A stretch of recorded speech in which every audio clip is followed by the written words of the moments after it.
الحمد لله نحمده ونستعينه ونستغفره ونعوذ بالله من شرور أنفسنا ومن سيئات أعمالنا. من يهده الله فلا مضل له ومن يضلله فلا هادي له، ونشهد أن لا إله إلا الله وحده لا شريك له، ونشهد أن سيدنا ونبينا ومولانا محمدا عبده ورسوله. أما بعد فأعوذ بالله من الشيطان الرجيم. بسم الله الرحمن الرحيم.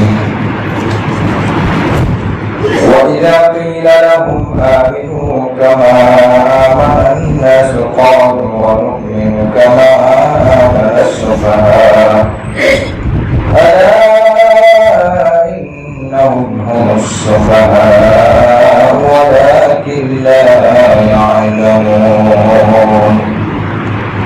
وقال رسول الله صلى الله عليه وسلم: الله في أصحابه لا تتخذوهم غرضا بعدي، فمن أحبهم فلحبه أحبهم، ومن أبغضهم فلبغضه أبغضهم،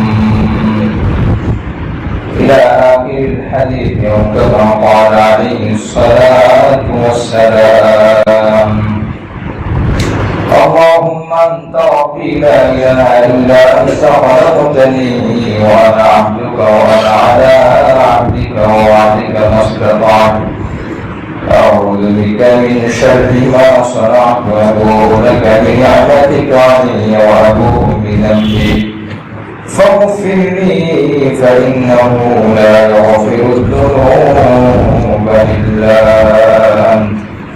لقد الشرك. اللهم صل على محمد وعلى آل محمد كما صليت على إبراهيم وعلى آل إبراهيم إنك حميد مجيد. اللهم بارك على محمد وعلى آل محمد كما باركت على إبراهيم وعلى آل إبراهيم إنك حميد مجيد.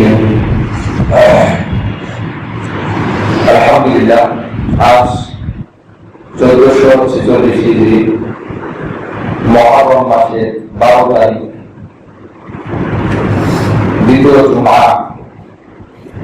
আল্লাহ পাক আমাদেরকে জুমআর নামাজ আদায় করার জন্য, কোরআন সুন্নাহর আলোকে কিছু কথা শোনার জন্য তৌফিক দান করেছেন। শুকরিয়া আদায় করি আলহামদুলিল্লাহ।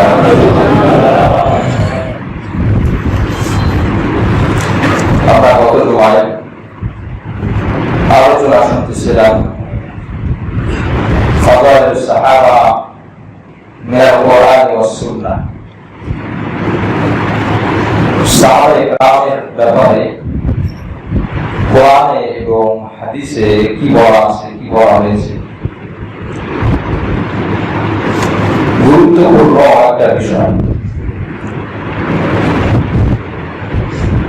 মুসলমান মুমিন তাদের ঈমান, তাদের ইসলাম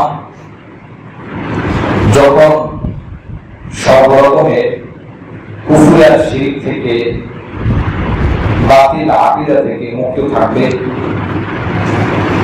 তখনই এই ঈমান, এই ইসলাম আল্লাহ পাকের কাছে গ্রহণযোগ্য। এই ঈমানের মধ্যে কোনো সন্দেহ নাই যে ঈমান দ্বারা মানুষ আল্লাহ পাকের কাছে প্রিয় অধিকার পেতে পারে। দুনিয়াতে মানুষের আওয়াজ কম বেশি থাকতে পারে, মানুষের আমল একেবারে নাও থাকতে পারে, কিন্তু ইমান যদি না থাকে, ইমানের মধ্যে যদি কোনো অস্পৃশ্য সন্দেহ থাকে, তাহলে ওই ইমান কি ইমান বলে না। 1 লিটার পানি, অপরদিকে 1 ফোঁটা নাপাক পানি তথা পেশাব অথবা মদ। 1 লিটার পানির মধ্যে কত লক্ষ ফোঁটা পানি আছে, অপরদিকে 1 ফোঁটা মদ, মাত্র 1 ফোঁটা। এই 1 ফোঁটা মদ, 1 ফোঁটা পেশাব যদি 1 লক্ষ ফোঁটা পানির মধ্যে পড়ে, তখন ওই 1000 ফোঁটা, ওই 1000 লক্ষ পানিকে নাপাক করে দেয়। সবগুলো কারণ থাকতে হয় না। যেমন ইমান ভঙ্গের যে প্রসিদ্ধ 10টি কারণ আছে, ইমান ভাঙার জন্য 10টি কারণ একসাথে থাকতে হয় না, যে কোনো একটি থাকলে ইমান নষ্ট হয়ে যায়। ওযু ভাঙার কারণ কয়টি? 7টি। ওযু ভাঙার কারণ 7টি। পেশাব করা, পায়খানা করা, বা শরীর থেকে রক্ত বের হওয়া, ঘুমিয়ে যাওয়া, বেহুশ হয়ে গেলে, মাথা ধরে গেলে, নেশাদ্রব্য জিনিস খাওয়ার কারণে, ইত্যাদি ইত্যাদি। এখন 7টার মধ্যে একটি ঘটেছে, শুধু 2 ফোঁটা রক্ত শরীর থেকে বের হয়েছে, পেশাবও করেনি, বাথরুমে 2 নম্বরের কাজ সারেনি, মাত্র 2 ফোঁটা রক্তই না বের হয়েছে। ওযু আছে? কি বলেন? ওযু আছে? হ্যাঁ। 7টি কারণ তো আসে না, একটা কারণ আসছে। নামাজ ভঙ্গের কারণ বাচ্চাদেরকেও বলা হয় সহজের জন্য 19টি কারণ, মৌলিক হলে আরো অনেক কারণ আছে। মৌলিকভাবে 19টি কারণ বলা হয়েছে। তার মধ্যে একটি হলো সালাম দেওয়া অথবা সালামের উত্তর দেয়া। সালাম দেওয়া সুন্নাত, উত্তর দেওয়া ওয়াজিব।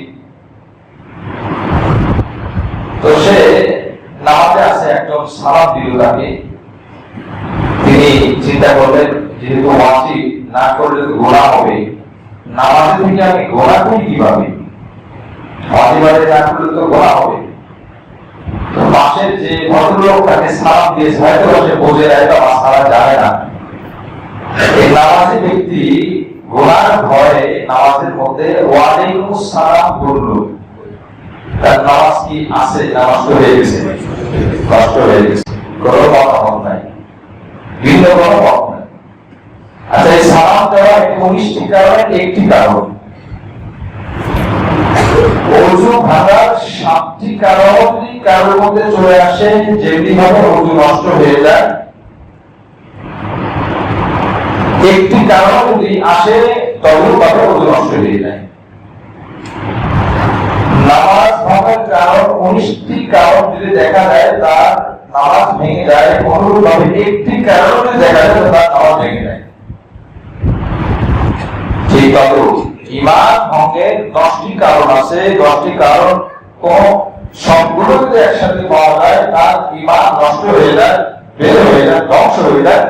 একটি কারণ যদি পাওয়া যায়, তারপরেও তার ইমান থাকে না, ইমান নষ্ট হয়ে যায়। এজন্য আকীদা সহি করা, আকীদা বিশুদ্ধ রাখা।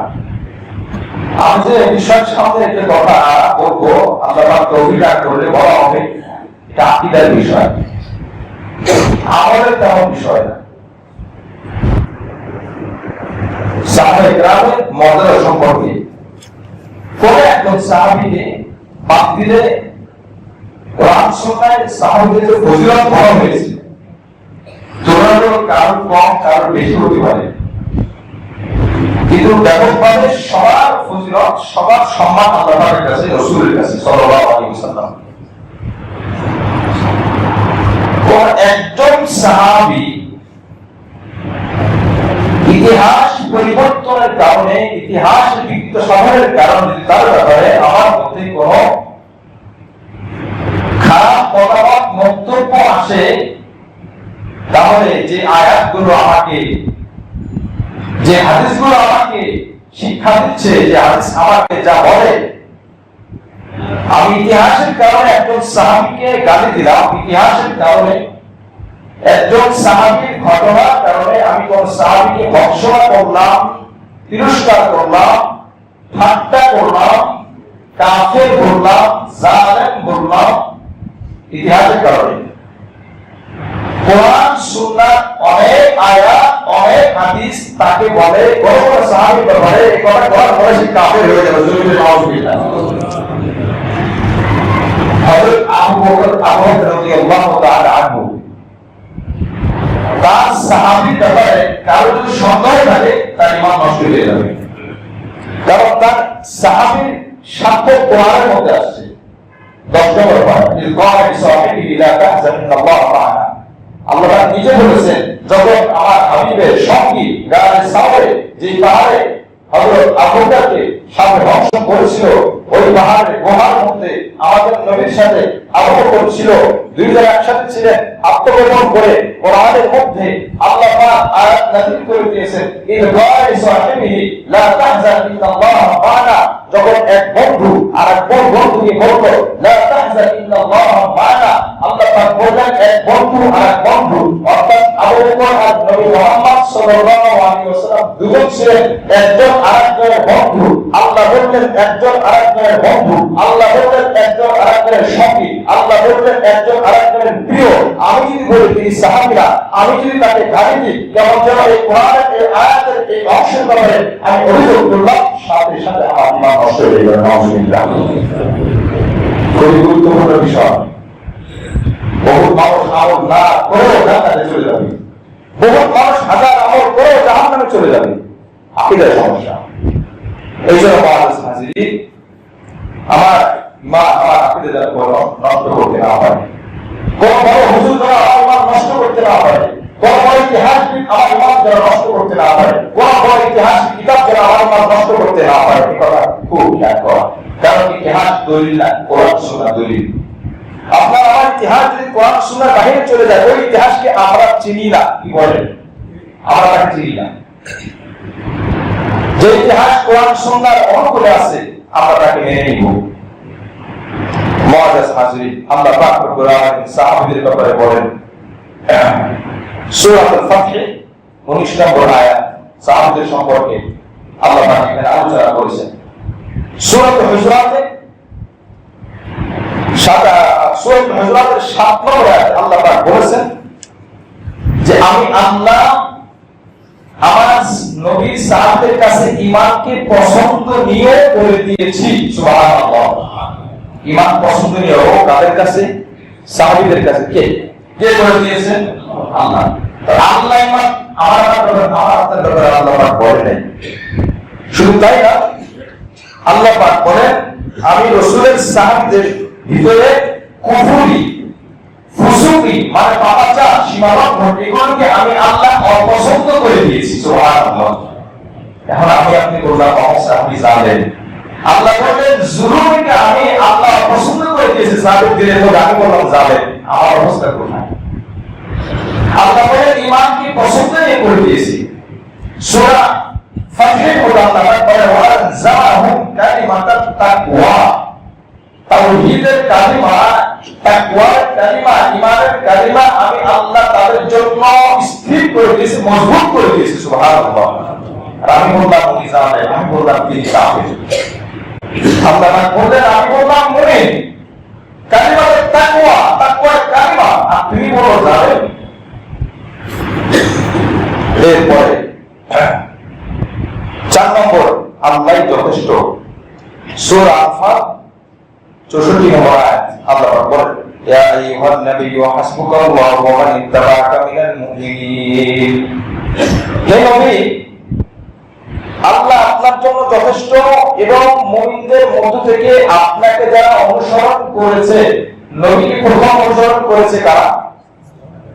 সাহাবায়ে কেরাম। আপনাকে যারা অনুসরণ করেছে মুমিনদের মধ্য থেকে, অনুসরণ আপনি কাফেররাও করছে। এখন যে দেশের মানুষ আমরা অনেক সময় বলে থাকি আমাদের দেশের মানুষের শুধু ঈমান নাই, বাকি সব ভালো আছে। আচ্ছা, ঈমানটা কি শুধু? বলেন, ঈমান কি শুধু? এই শুধুদের কেমন জানেন?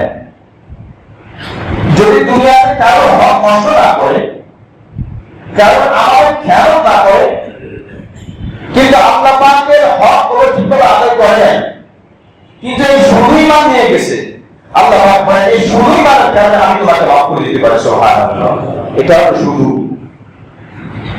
আর আমরা অনেক সময় এটা বলি আমাদের নিজেদেরকে ঘোষণা দেওয়া যায়, এটা ঠিক আছে, বাকি সার্বিক বিবেচনা করতে হবে। ইমানের দাম, ইমানের কাছে আমলের কোনো দাম নাই, কারণ ইমান নাই, ভরপুর আমল আছে, আখিরাতে আল্লাহর কাছে কোনো মূল্য নাই।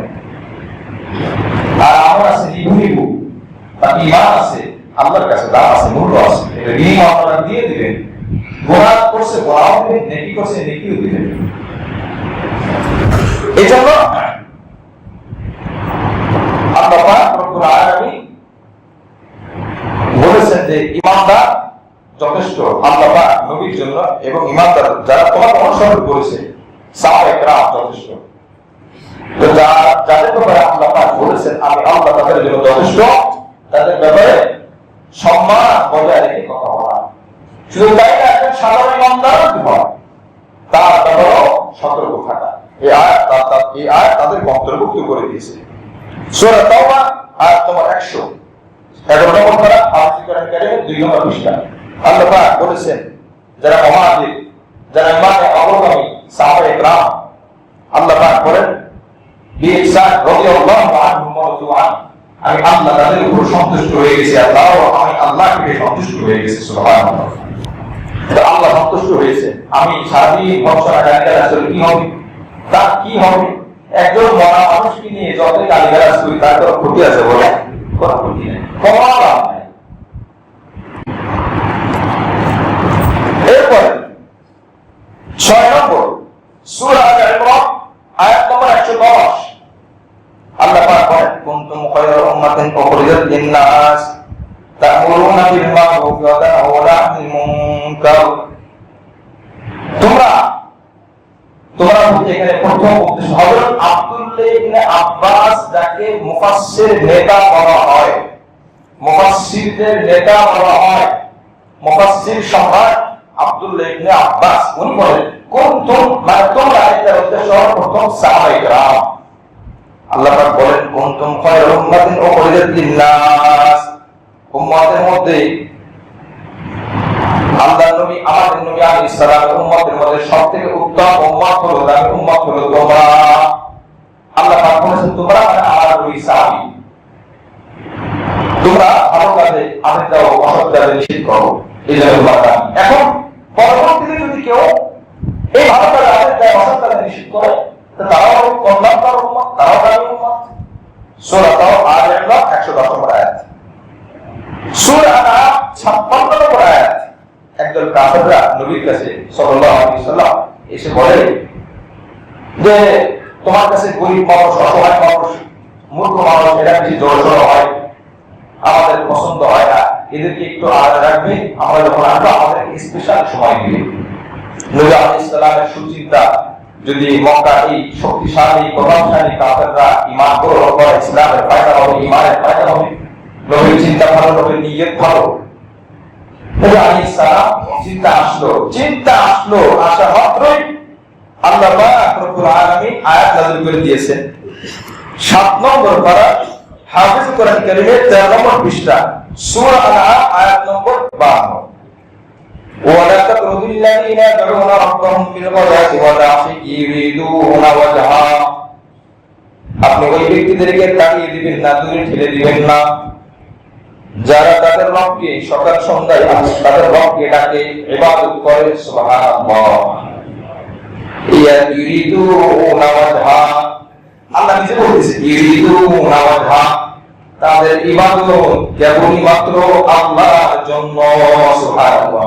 আচ্ছা বলেন, এই যে আমি নামাজ পড়ব, আমরা নামাজ পড়ব, আমরা হয়তো বা বলতে পারি যে আমি ইবাদত আল্লাহর জন্যই করছি, আল্লাহ কি ঘোষণা দিয়েছেন আমার আপনার ব্যাপারে? না, কিন্তু আল্লাহ নিজে বলেছেন ইউরিদুনা ওয়াজহা, তারা আমি আল্লাহর জন্যই ইবাদত করে।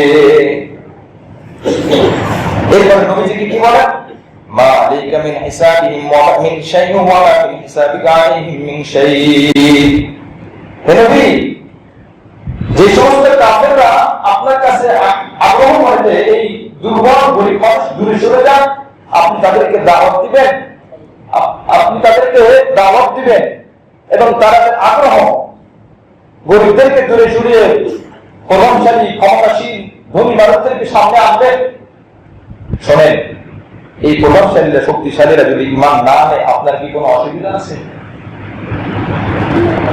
কোরআনের মধ্যে আল্লাহ পাক বলেন, মালিকা মিন হিসাবিন মিন শাই, আপনার উপর কোনো হিসাব নেওয়া হবে না, আপনার কোনো দায়িত্ব না তাদের হিসাব করা, হিসাব তো আমি আল্লাহ পাক নিব। ওয়া মিন হিসাবিকা আলাইহিম মিন শাই, এবং তাদেরও দায়িত্ব না আপনাকে হিসাব করা। আপনার আমলের হিসাব কাফেরদের করা দায়িত্ব না, কাফেরদের আমলের হিসাব আপনার করা দায়িত্ব না। যদি আপনি এই চিন্তা করে তাদেরকে অগ্রাধিকার দেন, গরিবদেরকে দূরে রাখেন,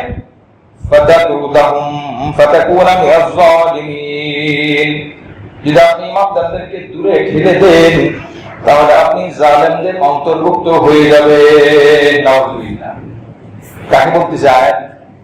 আল্লাহ তার রসুলকে বলতেছে যদি ঠেলে দেন জালেমদের অন্তর্ভুক্ত হবে। উদ্দেশ্য হলো তিনি তো এরকম করবেন না, আল্লাহ তাকে ধমক দিলেন। উদ্দেশ্য হলো সাহাবাদেরকে আল্লাহ কেমন মূল্য দিয়েছেন, কেমন সম্মান দিয়েছেন, কেমন ইজ্জত করেছেন, এটা হলো আল্লাহ পাক নবীকে জানানোর উদ্দেশ্য।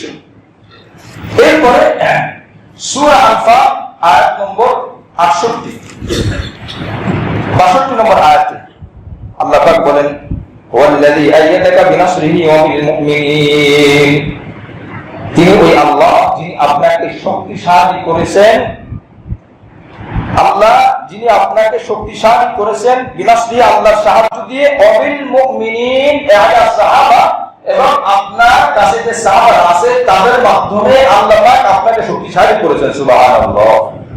সাহাবীদের মাধ্যমে আল্লাহর নবীর দ্বীন মজবুত হয়েছে। সুতরাং এই আয়াতগুলো আর অনেক আয়াত আছে, আয়াতগুলো একথাই শিক্ষা দেয় যে কখনোই সাহাবাদের মর্যাদা আল্লাহ পাকের কাছে কখনোই কম না।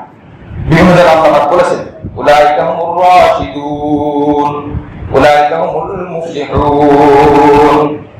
আল্লাহ পাক রব্বুল আলামিন সূরা আনফালের মধ্যে, সূরা আনফাল 74 নম্বর আয়াতে বলেন, والذين آمنوا وهاجروا وجاهدوا في سبيل الله والذين آووا ونصروا أولئك هم المؤمنون حقا। যারা ঈমানদার এবং যারা হিজরত করেছে, যারা আল্লাহর রাস্তায় জিহাদ করেছে, এবং যারা এই সাহাবাদেরকে সাহায্য দিয়ে আশ্রয় দিয়েছে, সাহায্য করেছে এবং সহযোগিতা করেছে, আশ্রয় দিয়েছে এবং সাহায্য করেছে, উলাইকা হুমুল মুমিনুনা হাক্কা। এই সাহাবাদেরকে যারা আশ্রয় দিবে, সাহাবাদেরকে যারা সাহায্য করবে, আল্লাহ পাক বলছেন যে এই সাহাবারা তো বাস্তবেই সত্যিকার অর্থে পাক্কা মুমিন। সুবহানাল্লাহ। পাক্কা মানে সত্য, এরা সত্যিকারের অর্থে এরা সত্য মুমিন।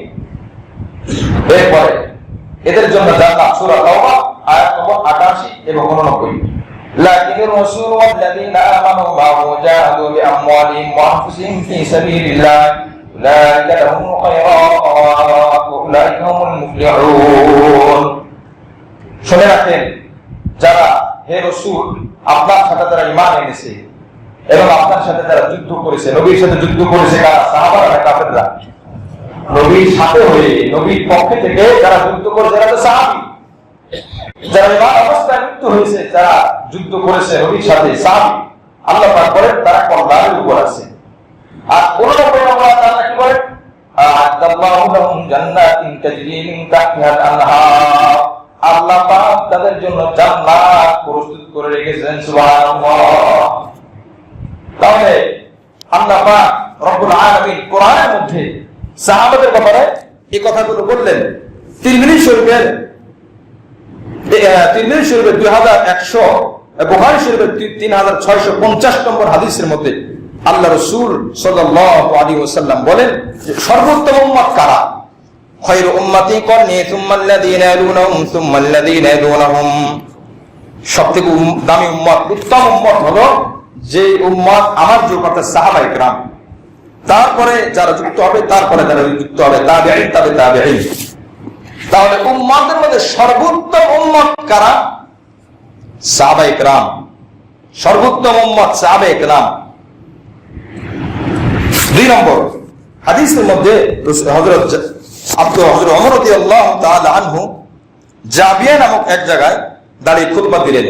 তিরমিজি শরীফ 2165 নম্বর হাদিস। উনি দাঁড়ালেন, দাঁড়িয়ে বললেন, কোথায় দাঁড়ালেন? যেখানে নবীজি দাঁড়িয়েছেন।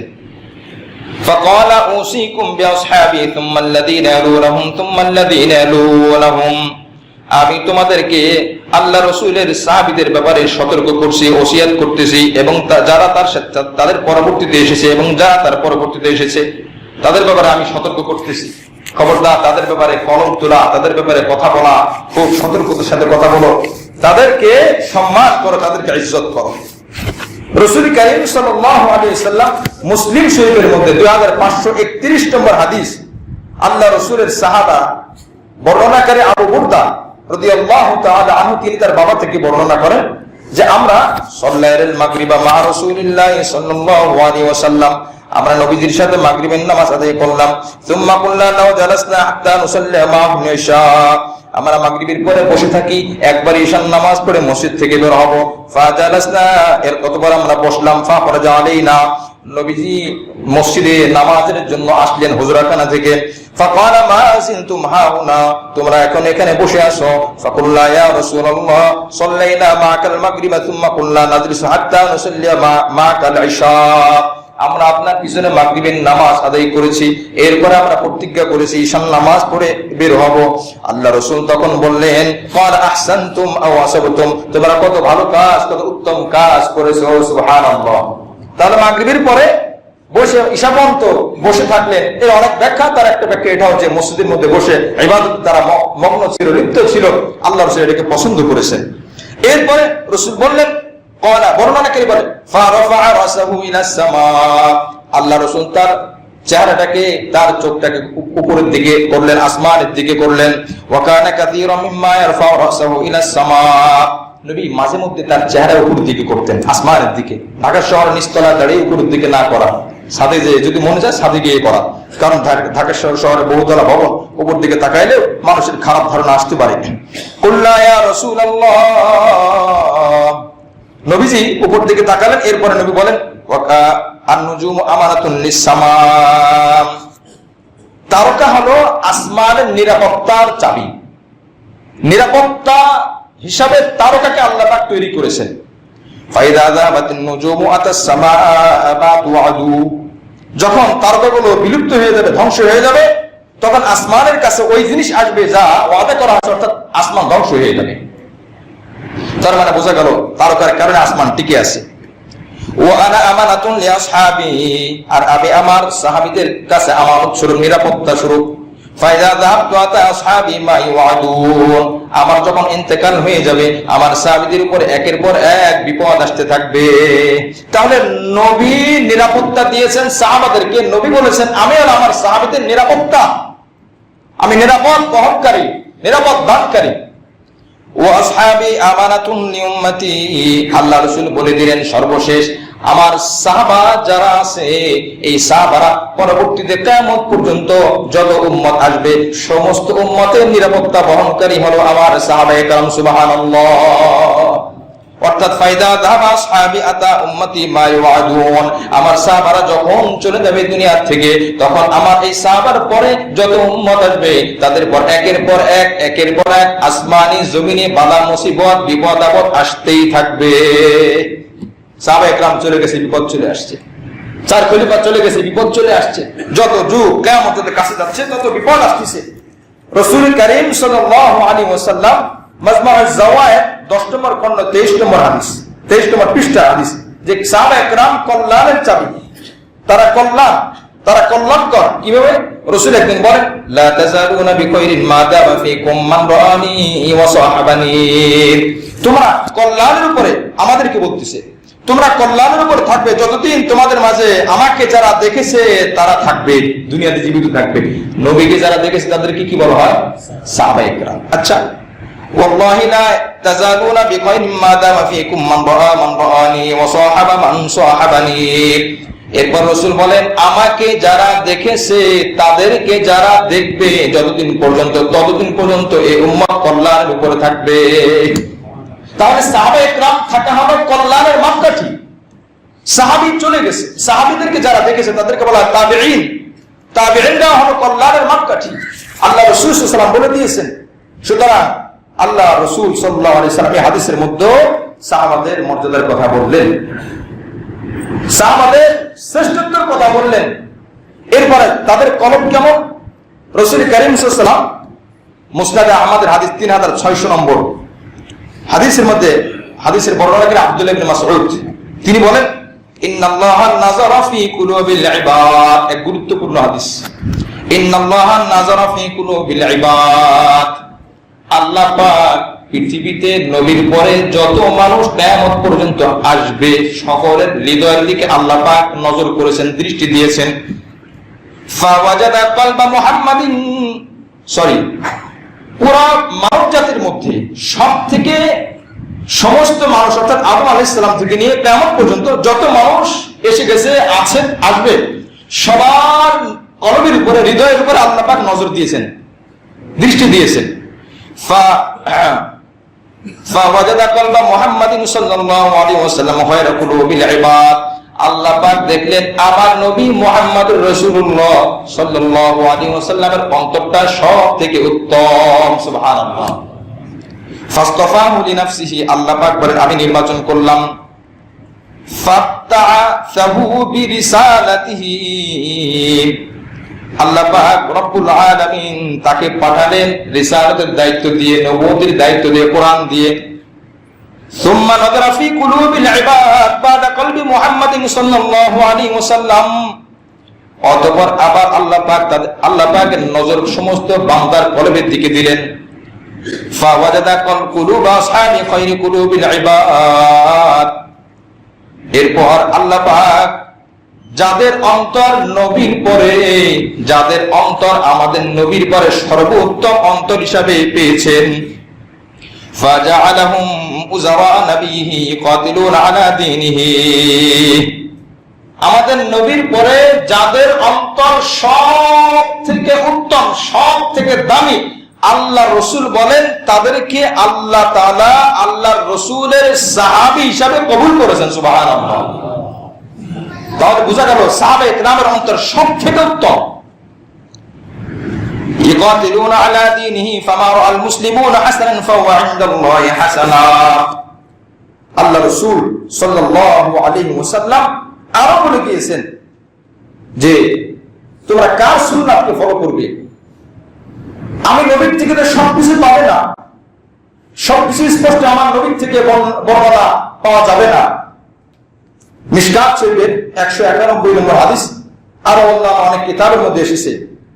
আল্লাহ রাসূল সাল্লাল্লাহু আলাইহি ওয়াসাল্লাম বলেন, হযরত আব্দুল্লাহ ইবনে মাসউদ রাদিয়াল্লাহু তাআলা আনহু বলেন, মান কানা মুস্তান্নান ফাল্লাস্তান্না বিমান কদমাত, যে ব্যক্তি নবীর পরে আদর্শ মানতে চায়, কাদের আদর্শ মানবে?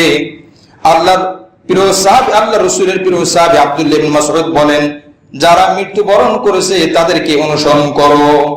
মৃত্যুবরণ করেছে সাহাবী থেকে নিয়ে পর্যন্ত কত লক্ষ লক্ষ কোটি কোটি মানুষ মৃত্যুবরণ করেছে, কাদেরকে অনুসরণ করব? তিনি বলেন, ফাইনাল হাইয়া লা তুমারু আলাইহিল ফিতনা, যারা জীবিত অবস্থায় দুনিয়াতে আছে তারা ফিতনা থেকে মুক্ত না। একজন এক এক ফিতনার মধ্যে আছে, কেউ দাজ্জালের ফিতনার মধ্যে আছে, কেউ ইয়াজুজ মাজুজের ফিতনার মধ্যে আছে, কেউ অর্থের সম্পদের ফিতনার মধ্যে আছে, বিভিন্ন জন বিভিন্ন ফিতনার মধ্যে আছে, ও অহংকারের ফিতনার মধ্যে আছে, হিংসার ফিতনার মধ্যে আছে। এখন ওই সাহাবী বলেন, উলাইকা আসহাবু মুহাম্মাদিন সাল্লাল্লাহু আলাইহি ওয়াসাল্লাম, মৃত্যুবরণ করেছে এদের দ্বারা উদ্দেশ্য হলো আল্লাহ রাসূলের সাহাবায়ে কেরাম। যারা সাহাবী তাদেরকে অনুসরণ করে। কেন তাদেরকে অনুসরণ করব? রাসূলের পরে কেন তাদেরকে অনুসরণ করব? তিনি বলেন, কানু আফদাল হাদিল উম্মাহ, এই উম্মতের মধ্যে সবথেকে দামি উম্মত হলো কারা? সাহাবায়ে কেরাম। সবথেকে দামি উম্মত কারা? সাহাবায়ে কেরাম। আবার রাহা কুলুবা, তাদের অন্তরটা অনেক পরিষ্কার স্বচ্ছ, নেকি দিয়ে ভরপুর অন্তর। ও আমাকাহা ইলমা, সবথেকে বেশি ইলম সাহাবাদের কাছে আছে। সাহাবারা যদি ইলম বিতরণ না করতেন আমরা কোত্থেকে পাইতাম? তো সবথেকে বেশি ইলম তাদের কাছে। ও আকাল্লাহা তাকাল্লুফা, আর লৌকিকতা, ইবাদত, লোক দেখানো ইবাদত, একদমই নাই তাদের অন্তরের মধ্যে, আল্লাহকে খুশি করার জন্যই তারা করেছে। ইখতারহুমুল্লাহু লিসুহবাতি নাবিয়িহি, আল্লাহ পাক তার নবীর অনুসারী হিসাবে কবুল করেছেন। সুবহানাল্লাহ, আল্লাহ কবুল করেছেন। ওয়া লিকামাতি দীনিহি, আল্লাহ পাক এই দ্বীনকে জিন্দা করার জন্য সাহাবাদেরকে তৈরি করেছেন। সুবহানাল্লাহ। মুআজ্জাজ হাজিরিন, এবং অসংখ্য হাদিস, অসংখ্য আয়াত আপনি খুঁজলে পাবেন সাহাবাদের মর্যাদা সম্পর্কে। রাসূল কারীম সাল্লাল্লাহু আলাইহি ওয়াসাল্লাম সাহাবাদেরকে বলেছেন। সর্বশেষ গুরুত্বপূর্ণ একটি হাদিস, আল্লাহ রাসূল সাল্লাল্লাহু আলাইহি ওয়াসাল্লাম বলেন, তিরমিজি শরীফের 3865 নম্বর হাদিস, আল্লাহ আল্লাহ ফি আসহাবি, আল্লাহকে ভয় করো, আল্লাহকে ভয় করো আমার সাহাবীদের ব্যাপারে, আমার সাহাবীদের ব্যাপারে আল্লাহকে ভয় করো। লা তাত্তাকিদুহুম গাদা বাদি, আমার পরে আমার সাহাবীদেরকে তোমরা ঠাট্টা করো না, বিদ্রুপ করো না, তাদেরকে সমালোচনার পাত্র বানিও না। এর থেকে স্পষ্ট হাদিস কি আর লাগে? সাহাবাদের ব্যাপারে কোন মন্তব্য, আপত্তিকর কথা, কটূক্তিমূলক কথা বলো না। বিখ্যাত লেখক, নাম বলে অনেকে চিনতে পারেন, 61 জন সাহাবীর ব্যাপারে তার বইয়ের মধ্যে উল্লেখ করে নাম লিখে বলেছে এরা সব পথভ্রষ্ট। জোরে বলে নাউজুবিল্লাহ। উনি এই জামানার ধরেন 1000 বছর পরে উনি বললেন পথভ্রষ্ট, আর এই হাদিসের মধ্যে রাসূল বলেন এরা হেদায়েত প্রাপ্ত। সুবহানাল্লাহ। উনি বলেন পথভ্রষ্ট, রাসূল বলেন হেদায়েত প্রাপ্ত। এখন বলেন ওনার কথা যদি আমরা বলি, ওনার নাম যদি আমরা বলি, তাহলে আমাদের কষ্ট লাগে। আর সাহাবীদেরকে আপত্তিকর কথা বললে, যারা সাহাবীদেরকে ভালোবাসে তাদের কষ্ট লাগে। এখন আপনি রাসূলের অন্তর খুশি রাখবেন, সাহাবীদেরকে প্রশংসা করলে রাসূলের খুশি হয়, আর সাহাবীদেরকে বদনাম করে ওই ব্যক্তির কথা মানলে ব্যক্তি খুশি হয়। আপনি রাসূলকে খুশি করবেন না লেখককে খুশি করবেন? কাকে খুশি করবেন? 61 জন সাহাবীর নাম ধরে অনেকে নাম চিনবেন তার নাম বললে। নাম বলা উদ্দেশ্য না, উদ্দেশ্য হলো সংশোধন হওয়া। হাজার কিতাব থাকবে, হাজার বই থাকবে, হাজার লেখা থাকবে, লেখার অভাব নাই। কোন দোকানে গেলে কলমের অভাব নাই, পৃষ্ঠার অভাব নাই, জ্ঞানের অভাব নাই, অক্ষরের অভাব নাই। মোবাইল ঢুকলে, গুগল ঢুকলে এমন কোন শব্দ আছে যে শব্দের ব্যাখ্যা আপনি পাবেন না। কিন্তু সমাধান কোথায়? শান্তি কোথায়? শান্তি সাহাবায়ে কেরামের মধ্যে।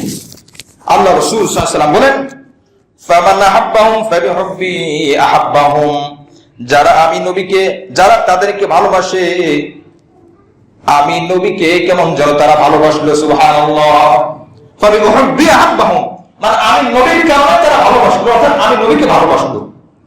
ওয়া মান আবগাদাহুম ফাবিবুগদি আবগাদাহুম, আর যারা তাদের সাথে বিদ্বেষ রাখে, কেমন যেন আমি নবীর সাথে তারা বিদ্বেষ রাখে। নাউজুবিল্লাহ। তার সাহাবাদের সাথে বিদ্বেষ রাখা মানে কার সাথে বিদ্বেষ রাখা? নবীর সাথে। এরপর নবী আরো বলেন, ওমান আগাহুম, যারা সাহাবাদেরকে কষ্ট দেয়, সাহাবাদেরকে কষ্ট দেবে কি বল? তারা তো মরে গেছে, সব মরে গেলেও বদনাম করলে ওই সাহাবী সামনে থাকলে কষ্ট পেত। এটা কি হলো কষ্ট? এমন লেখা, যে লেখা শুনলে সাহাবায়ে কেরাম কষ্ট পায়, এমন বলা, যে বলা শুনলে সাহাবায়ে কেরাম কষ্ট পাইতেন, শুনলে ওইটা কি হলো কষ্ট। নবী বলেন, আমার সাহাবীদেরকে যারা কষ্ট দিবে, ফাকাদ আযানি, সে কেমন যেন আমি নবীকে কষ্ট দিল। ওমান আযানি ফাকাদ আযাল্লাহ, আর যে আমি নবীকে কষ্ট দেয় সে কেমন যেন আল্লাহ পাককে কষ্ট দেয়। নাউজুবিল্লাহ। কত কঠিন কথা। ওমান আযাল্লাহ, আর যে আল্লাহকে কষ্ট দেয়, ফায়ুশিকু আইয়াখুযাহু, সে অপেক্ষা করো আল্লাহ পাক অচিরেই তাকে পাকড়াও করবে। সাহাবায়ে কেরাম খোদার কারণে মুসলিম শরীফের মধ্যে আসছে, সাহাবায়ে কেরাম সাহাবায়ে কেরাম হযরত আবু হুরায়রা রাদিয়াল্লাহু তাআলা আনহু, উনি মসজিদে নববীর বাইরে মানে এত ক্ষুধার্ত, এত কষ্ট হচ্ছে না, মাঝে মাঝে কষ্ট নিবারণ করার জন্য পাথর মাটির সাথে আপনার পেট লাগিয়ে রাখতো। বুখারী শরীফের 5375 নম্বর হাদিস। এই সাহাবী উনি বাইরে দাঁড়িয়ে আছেন, যে চাও তো যাবে না কারোর কাছে, চাইলে তো কষ্ট, এটা নিষেধ, নবী চাইতে নিষেধ করেছেন, মসজিদের বাইরে চাইতে নিষেধ করেছেন, আর এখন মসজিদের মধ্যে গড় অনেক চাওয়া শুরু হয়ে গেছে। যেখানে নবী বলেছেন তোমার জিনিস যদি হারিয়ে যায়, ওই হারানো জিনিস যদি ঘোষণা দেওয়া হয়, নবী বলেন লা রাদ্দাল্লাহু, নবী বক্তব্য দিয়েছেন তোমার জিনিস যেন আমরা ফেরত না দিই। এরকম ভিক্ষা চাওয়া মসজিদে, আজীব অবস্থা। কোরআন শোনা থেকে কত দূরে সরে গেছে, তারাও বোঝে না। এইভাবে যে চলতেছে আল্লাহ তাকে এইভাবেই চালায়। দুনিয়ার কতদিন থাকবে? ভিক্ষার চিহ্ন নিয়ে উঠবে। নবী আলাইহিস সালাম বলছেন, আমি চাই না তুমি ভিক্ষার চিহ্ন নিয়ে ওঠো। হ্যাঁ সত্যি, হ্যাঁ এরপরও ঠিক আছে, এর মধ্যে আবার কত ধোঁকাবাজি, ফাঁকিবাজি, কত মিথ্যা কথা বলে, মিথ্যা কাগজ বানিয়ে বানিয়ে অনেকবার এরকম চাওয়া হয়।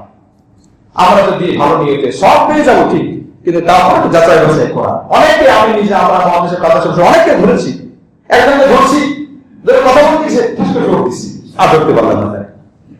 দূরে যে কেমন সে বানানো, আমরা আমি হইলাম, আশ্চর্য লাগে। নম্বর নিচ্ছি, নম্বর ঢোকে না, আপনার মা নম্বর দেন, নম্বর নাই, আপনার স্ত্রীর নম্বর দেন, নম্বর নেই, আপনার মোবাইল আমারও নাই। অথচ তার বাহ্যিক লিবাস পোশাকে মনে হয় না যে এতটাই তিনি অজ্ঞাত ব্যক্তি। বহু এরকম 2 নাম্বারি করার কারণে ভালো মানুষগুলো পাচ্ছে। হ্যাঁ সত্যিকার যদি কেউ অভাবী হয়, নির্ভরযোগ্য প্রমাণ সহ সে তার স্থানে, তার এলাকার মধ্যে সে চাবে, নিয়ম অনুযায়ী। কোথেকে আসছে? ওই চাঁদপুর থেকে আসছে, কোথেকে আসছে? নরসিংদী থেকে আসছে, কোথেকে আসছে? সাইনবোর্ড থেকে, কত থেকে আসছে, ওখানে কিনা আমাদের 20,000 টাকা ভোটের জন্য এখানে আসলে যাওয়া আসে 10,000 টাকা খরচ হয়ে যায়, বুঝে না? কেমন আসছে? ঠিক আছে, আস্তে আস্তে পেয়ে গেছি, আস্তে আস্তে তো সব জায়গায় বড়, ঢাকা শহরে 5,000-এর উপরে মসজিদ আছে। খুব কষ্ট লাগে এই বিষয়গুলো। কোরআন শোনা থেকে বহুত দূরে চলে গেছি। মুআজ্জিজ হাজির সাহাবী বাইরে দাঁড়িয়ে আছে, বলতেও পারে না, বলা নিষেধ। আবু বকর রাদিয়াল্লাহু আনহু বের হচ্ছে, বুখারীর হাদিস। উনি চিন্তা করেন ডাইরেক্ট চাওয়া হবে না, একটু আয়াত পড়ি, একটা আয়াতের অর্থ জিজ্ঞেস করব। তো যখন সে বলবে বা শুনবে তখন বুঝবে যে আমার কষ্ট আছে, খোদার কষ্ট আছে। উনি আয়াত পড়লেন, আবু বকর রাদিয়াল্লাহু আনহু বের হলেন, আবু বকর রাদিয়াল্লাহু আনহু কোনো জবাব না করতে পারলেন না, বুঝে চলে গেলেন, আয়াত উত্তর দিয়ে চলে গেছে। ওমর রাদিয়াল্লাহু আনহু বের হয়েছে, একই ঘটনা। নবী আলাইহিস সালাম বের হলেন, যখন নবী বের হন মদিনার মসজিদ থেকে, আবু হুরায়রা রাদিয়াল্লাহু আনহু, আসসালামু আলাইকুম ইয়া রাসূলুল্লাহ, নবীকে যখন সালাম দিয়েছে, নবী আলাইহিস সালাম মানুষের বাড়িও চিনতেন, ভিতরেও চিনতেন। সুবহানাল্লাহ। আল্লাহ হাদিসের মধ্যে আল্লাহ রাসূল বলেন, ইনহাক বি ইয়া আবু হুরায়রা, আমি বুঝে গেছি আজ তুমি আমার সাথে আমার বাসায় আসো। সুবহানাল্লাহ। বলাও লাগে না, আয়াতের ব্যাখ্যা জিজ্ঞেস করা লাগে যে নবীর উপর কোরআন নাযিল হয়েছে। নবী বাড়িতে গেলেন, আয়েশা সিদ্দিকা রাদিয়াল্লাহু আনহাকে বললেন, কি আছে? বলে একটা দুধ আছে। কোত্থেকে আসে? মিন আইনা আইনা হাদাল লাবান, দুধ কোত্থেকে আসে? বলে আপনার জন্য হাদিয়া আসছে। হাদিয়ার মাল নবী নিজে খাইতেন, সরকার সাধারণ দানের মাল নবী নিজে খাইতেন না, হাদিয়ার মাল নবীর জন্য খাওয়া হতো। নবী আলাইহিস সালাম আবু হুরায়রাকে ডাক দিলেন, এরপরে বললেন, পেয়ারা ধরো, তবে তার আগে একটা কাজ করো, মদিনার মসজিদের মধ্যে আসহাবে সুফা নামক একদল আমার ছাত্ররা আছে, এই ছাত্রদের সবাইকে ডেকে নিয়ে আসো। এখন তো কেমন কষ্ট লাগে বলেন, এক গ্লাস দুধ, এই পরিমাণ ক্ষুধার্ত বেহুশ হয়ে যায় যে অবস্থা। এখন ওই সাহাবী সবাই জানে 2-3 ফোঁটা করে পাবে, এটা কি হবে? এটা আমার কষ্টটা বাড়বে। মানুষ বলে অল্প খেয়ে শুধু মুখ নষ্ট করা হবে, দরকার কি? যেমন নবী বলছেন যেহেতু কোনো কিছু বলা যাবে না, সব সাহাবীকে আনলেন। আল্লাহ রাসূল বললেন, বুখারী শরীফের হাদিস, পেয়াদার দিকে তুমি তাকাবে না, তুমি বিতরণ করো। একজন সাহাবী আসে, ঢেলে ঢেলে বিতরণ করা হচ্ছে। আসহাবুস সুফফার যত সাহাবায়ে কেরাম ছিলেন সবাই প্রচন্ড রকমের ক্ষুধার্ত ছিলেন, প্রত্যেকের পেটে পোড়া খালি, প্রত্যেকে পেট ভরে খাইয়েছে। এক গ্লাস খাওয়ার পরে আবার চা আরো দেওয়া। আবু হুরায়রা রাদিয়াল্লাহু আনহু মনে মনে কষ্ট লাগিলে সবটা শেষ হয়ে যাবে আমার হাতে। একটা আছে ক্ষুধার কষ্ট, আর কাছে সামনে করতে খাবার চলে যাচ্ছে, খাইতে পারতেছে, এটা মনের কষ্ট। সব সাহাবীকে খাওয়া শেষ। আল্লাহ রাসূল বলেন, হে আবু হুরায়রা, দুধ কি আছে কিনা? বলে হ্যাঁ মনে তো হচ্ছে আছে, টাকা নিষেধ। আবু হুরায়রা রাদিয়াল্লাহু আনহু রাসূল বলেন, এবার তুমি পান করো। আবু হুরায়রা রাদিয়াল্লাহু আনহু শুধু অবাকে তাকিয়ে দেখেন কি হচ্ছে ঘটনা। তিনি পান করলেন। আল্লাহ রাসূল বলেন, কি বাবা শেষ হয়ে গেল কিনা? বলে না, দুধ শেষ হয় নাই। তুমি খাও কিনা কেন? আল্লাহ রাসূল, আমার আর পিপাসা নাই, আমার আর ক্ষুধা নাই। বলে আবার খাও। হাদিসের মধ্যে আসছে, খেতে খেতে পেট ভরে গেছে, চোখ লাল হয়ে যাওয়ার উপর। উনি বলেন, ইয়া রাসূলুল্লাহ, পেটের মধ্যে চিপাসা বা রোগটা কোথাও আর খালি নাই, পুরো মুখ পর্যন্ত গলা পর্যন্ত আমি খেয়েছি। আল্লাহ রাসূল বলেন, এবার আমার কাছে যাও, আমার মুখটা খোলো। নবী আলাইহিস সালাম যখন বললেন, আবু হুরায়রার মুখটা খুললো। খোলার পর দেখা গেল প্রথমে যেই পরিমাণ দুধ ছিল, এত মানুষকে খাওয়ানোর পর ওই পরিমাণ দুধ বাকি আছে। সুবহানাল্লাহ। আল্লাহ রাসূল নিজে খেলেন, আম্মা জানদেরকে খাওয়াইলেন। এ হলো নবীর বরকত, এ হলো নবীর সাহাবীদের বরকত। নবীর সাহাবীরা না খেয়ে থাকবে, তারপর নবীর কথা কখনো অমান্য করবে না। নবী বলছেন সাহাবীদেরকে খাও, তার ক্ষুধা আছে, তার কষ্ট আছে। নবী এই মুআজিজা দেখার জন্য আর সাহাবীর আনুগত্য নবীজিকে কিভাবে করেছেন সাহাবায়ে কেরাম, এটা বোঝানোর জন্য এই ঘটনা ঘটিয়ে প্রমাণ করে দিলেন। সুবহানাল্লাহ। এই হলো রাসূলের সাহাবী হযরত আবু আলাইহিস সালাম থেকে নিয়ে 120 হিজরি পর্যন্ত সর্বশেষ যে সাহাবী মারা যায় গালিবান তুফাইল রাদিয়াল্লাহু আনহু, সর্বশেষ সব সাহাবীকে আমরা ভালোবাসি কার জন্য বলেন? রাসূলের জন্য এবং আল্লাহর জন্য। যদি কেউ কোনো ব্যক্তি এই যে হাদিস পড়লাম অনেক অনেক ব্যাখ্যা করবে, আচ্ছা বলেন এই যে আর কোন হাদিস আছে এই ব্যাখ্যা কিন্তু যদি বলেন ওই অ্যাঙ্গেল থেকে ব্যাখ্যা করে এটা আমিও পারবো আপনিও পারবেন, আচ্ছা ব্যাখ্যা করে আপনার লাভটা কি বলেন? আমি ব্যাখ্যা করে একজন সাহাবীকে পরিচিত করলাম, একজন সাহাবীর দোষারোপ করলাম, আমার কি কোনো লাভ হচ্ছে? দুনিয়াতে কোনো লাভ হচ্ছে? কোনো লাভ নাই। সুতরাং আমার আমল দুর্বল হচ্ছে, আমার ঈমান নষ্ট হচ্ছে, আমার আমল নষ্ট হচ্ছে, আল্লাহ রাসূল নাকশ হচ্ছে, কোরআনের আয়াতের বিরুদ্ধে আমল হচ্ছে। এইজন্য আমার ভাই যত মানুষ শুনতেছেন কথাগুলো আল্লাহর রাস্তে, কোনো প্রশ্ন নাই সাহাবাদের ব্যাপারে, কোনো প্রশ্ন নাই, কোনো আপোষ নাই। কি বলে কথা ঠিক কিনা? সাহাবাদের ব্যাপারে কোনো আপোষ নাই। সে যেই হোক, যে আমার বাবা হোক, আমার মা হোক, আমার পূর্বপুরুষ আদম আলাইহিস সালাম যেই হোক না কেন, সাহাবাদের ব্যাপারে কোনো আপোষ নাই। আপনি যত বড় হুজুর হন,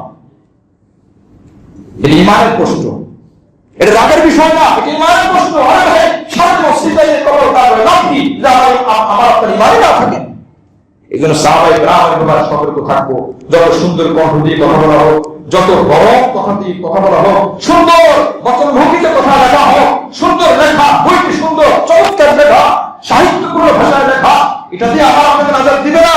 আপনার সাহিত্যপূর্ণ বই পড়া লাগবে না, যে বই বলে সাহাবায়ে কেরামের দোষারোপ করা হয়েছে, আপনি ওই কোরআন পড়েন, ওই হাদিস পড়েন যেখানে সাহাবায়ে কেরামের প্রশংসা করা হয়েছে, আপনি ওই বিশ্বাস নিয়ে মারা যান, ইনশাআল্লাহ আমার আপনার ভাষণ নজর হবে ওই সাহাবাদের সাথে। সুবহানাল্লাহ।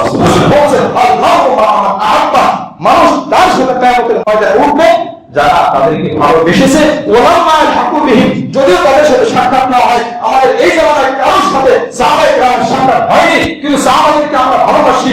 আল্লাহ রাসূল বলেছেন তাদের সাথে আমাদের হাসর নাযিল হবে, আর আল্লাহ বলেছেন ওই সাহাবীদের উপর আমি সন্তুষ্ট। তা সাহাবীর সাথে আল্লাহ তাআলা সন্তুষ্টের ঘোষণা হয়ে গেছে, আর সাহাবীর সাথে আমার ঘোষণা হবে। সুতরাং আমি আশা রাখতে পারি সাহাবীকে ভালোবাসা আমার নাজাতের ওসিলা হিসেবে হতে পারে। সুবহানাল্লাহ।